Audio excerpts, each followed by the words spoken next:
Hello, and welcome back to Bygone Alley. In another video, we talked about me showing you how to pack an item like this statue here. Because of the delicate pieces like the end of this rifle here, it's so small and so delicate that if it's not packed right, that's going to break in shipping. And also this rope here. But the rifle is the main thing. It sticks out. And if you put, bubble wrap on that or packing paper or anything like that or foam, it's going to snag on it and put pressure on it and break it. So I'm going to show you how we can pack this without that happening.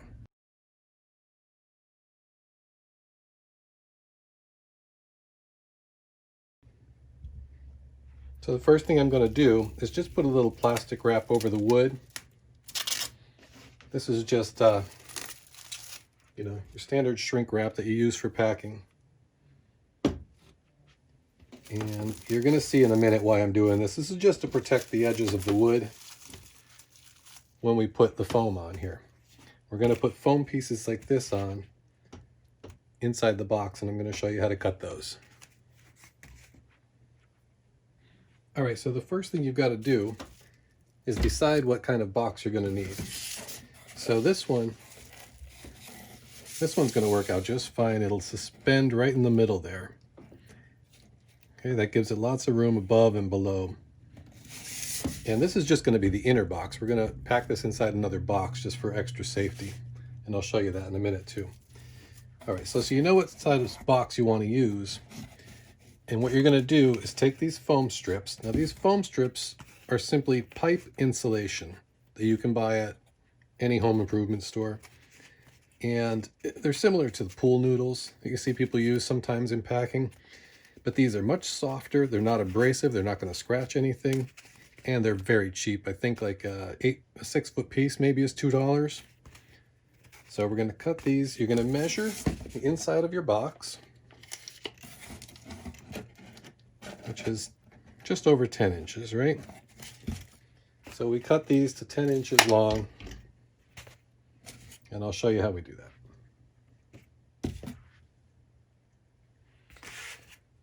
So we've already measured, so we know what size we need, and once you have one cut, you can just simply take another one, put it right beside it, get your mark, get rid of that one, and just simply cut one to the same length.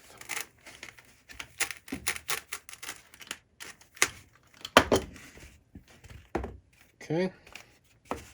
We'll do another one.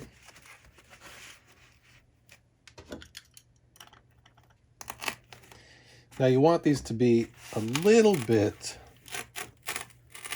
slightly larger than your measurement because you want them to fit snug inside that box so they don't move around.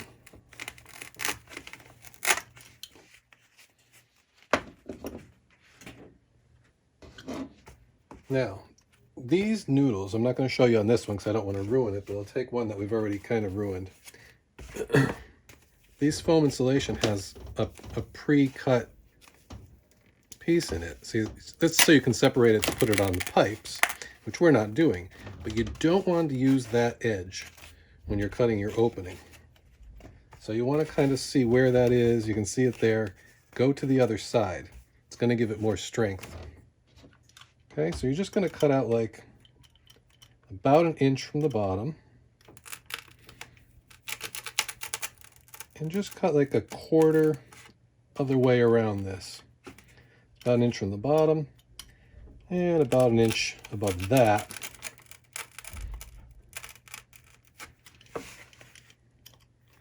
And you'll just cut that out.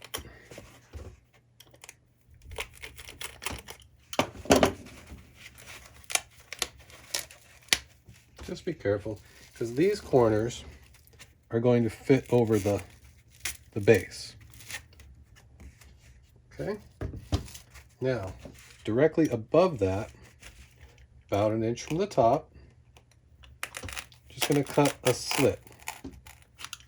Just a slit, because we're going to put cardboard on top, and I'll show you in a minute how that's going to work out. So let's get the other one cut. find our opening.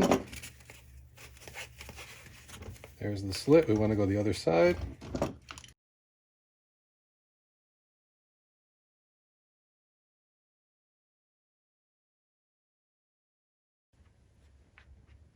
Okay, so once you've got these all cut, what you want to do is take a piece of cardboard and cut it just about the same size as the base of the statue.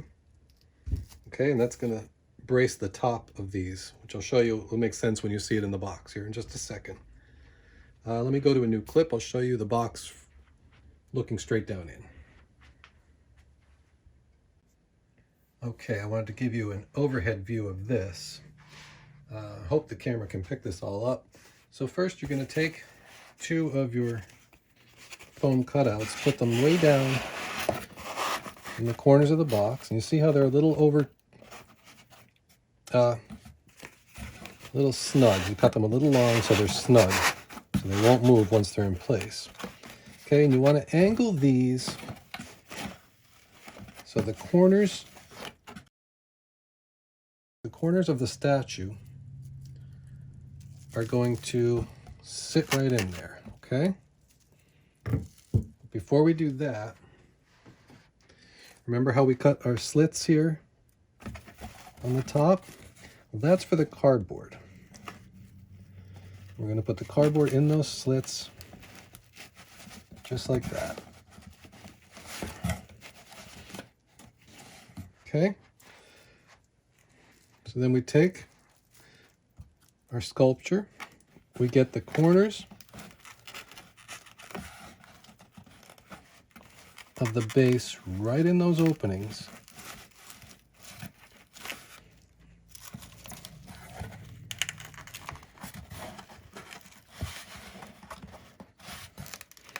Get them in there snug.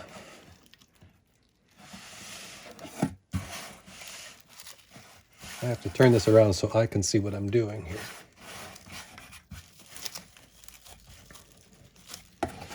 And once you have the first two in, you can't let go of this until you get the next one in, or else it's going to droop down. So, but once you have your third one on, and I hope the camera's catching that, the third one on over that corner, and then you get your cardboard in the slit there. So the third one's going to make it pretty strong. That won't move. But definitely once you get the fourth corner on, you're all set.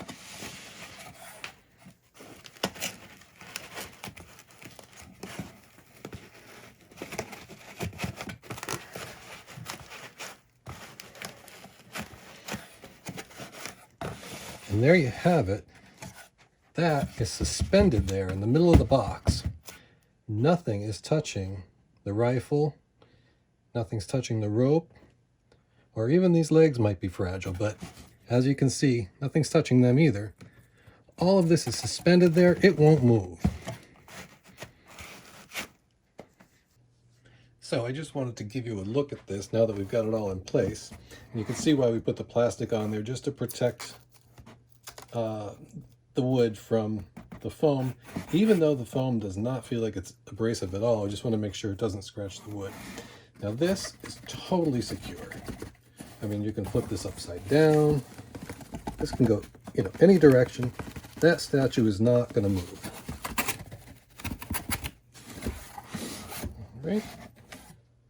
So the last thing to do is just tape it up, and I'm going to double box this just for good measure.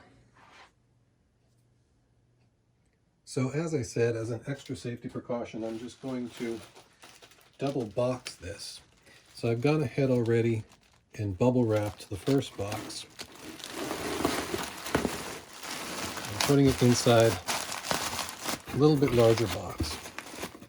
Okay, so we've got a little bit of gap here, so I'm just going to stuff a paper in there to make sure that there's no movement when this is closed up.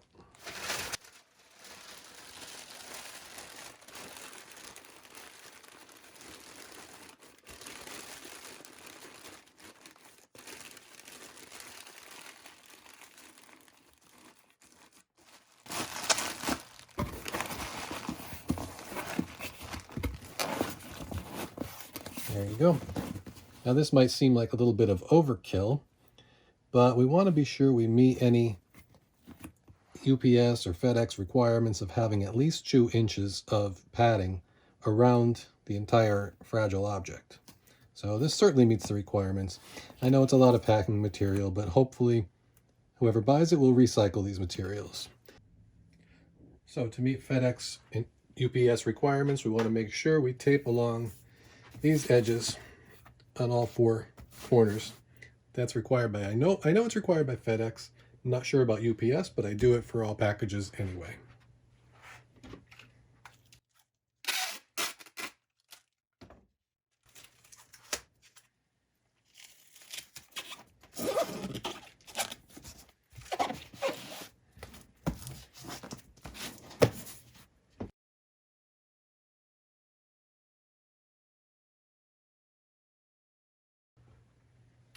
And of course, I always like to let the shipping company know that this is a fragile item. This fragile tape is the best. It's so much easier than stamps or stickers.